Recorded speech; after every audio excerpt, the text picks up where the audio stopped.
Since 1885, cowgirls like Annie Oakley, Calamity Jane, and Lucille Mulhall have wrote themselves into history books while wearing cowboy boots.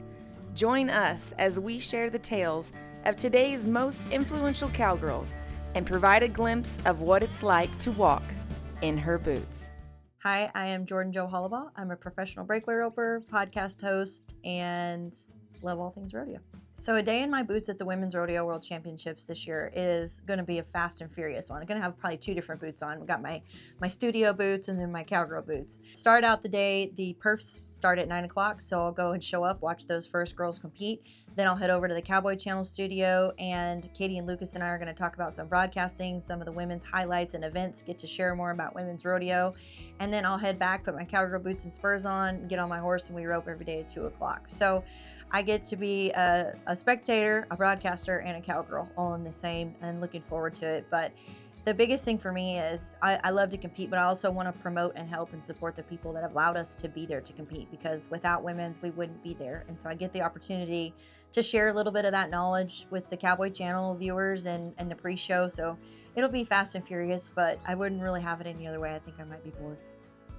The Women's Rodeo World Championships to me is so unique because it started out as a huge platform for women only, breakaway, barrel racing, team roping. And it was really specifically driven towards big money for women, and it's there to stay. You know, this is the 4th year we're doing it. And I think for women, you know, when I graduated college, that was it. You know, we had amateur rodeos and there were some professional events that you could travel and go to, but really the road stopped there. And so women's has given us that opportunity to expand that career. And so to me, women's has changed the game, and they've showed up consistently. They've put their money where their mouth is. They've given the women a platform to compete, and they've given it to every different area and season of life that a woman maybe chooses to go through or goes through inevitably. And to show up and compete, like at the end of the day, we're all competitors and we love to win at whatever we do. And so given that opportunity for women specifically and showing up and showing out like they do, they're constantly stepping up their game in areas that you wouldn't think, like, could it really get any better? And it shows up next year and it's better. And there's so many people behind the scenes at women's that don't get enough appreciation for all that they do. We all know who we're talking about, but those women are incredible, and they probably won't ever get the thanks that they deserve. But as a competitor and somebody, hopefully when I'm done competing, can maybe take a role in helping continue the sport of rodeo, I just want to say thank you to women's and all that they do. And I'm getting to enjoy and live this opportunity right now as an athlete, which I'm super grateful for. So the last few months have been a huge blessing for me. You know, I've been starting to like journal and write down some of the prayers and blessings that I'm talking to God about. And it's really neat to see. I've been able to do some broadcasting opportunities with the Cowboy Channel and Teton Ridge.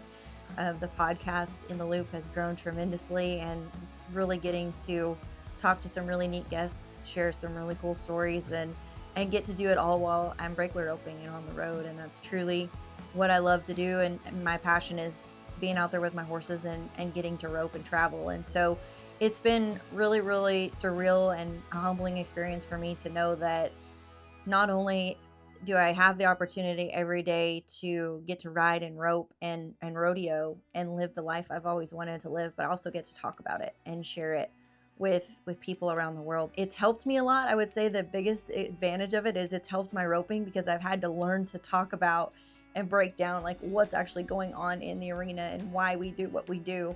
And I'm like, man, I didn't know I did that for that reason. So it's helped me a lot in that avenue, but it's been fun to get to work with some amazing new people and start some new adventures and continue to talk about rodeo. The one neat thing about Women's Rodeo World Championships is they've attracted so many phenomenal partners. One of the coolest stories and experiences I had from last year, I advanced in the breakaway roping to AT&T, and when we got there, we were given the opportunity through Cedar Creek Cowgirls, which is one of the partners, to go back and have a glam day. And I said, well, what is a glam day? What do we do there, right? We're cowgirls. And, you know, growing up as a cowgirl, it was, you were very stoic and not so much makeup, not so much hair, very rough and tough kind of a way, which I totally admire. Those girls to me are amazingly beautiful. But it's also a new element of rodeo where, you know, we like to get glammed up and we like to look good, feel good, do good. And so we were given the opportunity as a glam day. We got to go, and Michelle Bilbrey was awesome. She was back there, had a whole crew of women for us They literally fixed our hair, did our makeup. We felt like queens and princesses of all kinds.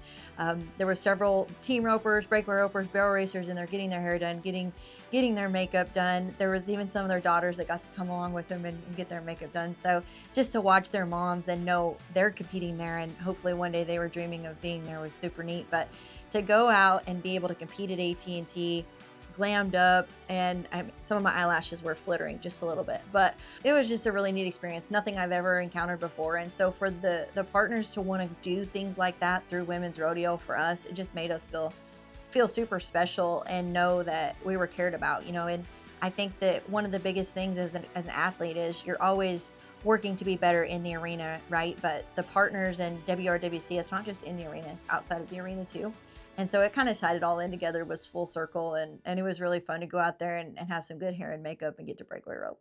The modern day cowgirl to me is somebody that's encompassed of a lot of grit and tenacity, motivation, humility, and perseverance, most of all. You know, I think there's so many different opportunities for cowgirls to do this day and age, whether you want to be a cowgirl on the ranch, a professional rodeo cowgirl, professional cowgirl that's a mom.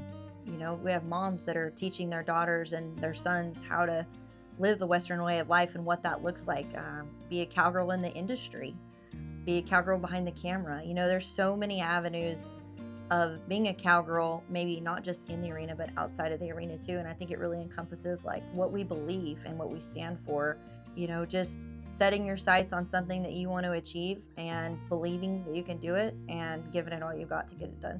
It's surreal to know that rodeo has opened so many doors for me, and it's been a blessing just to have that opportunity. And it's cool to think that when you started out with a breakaway rope, did you really know that it could have come this far?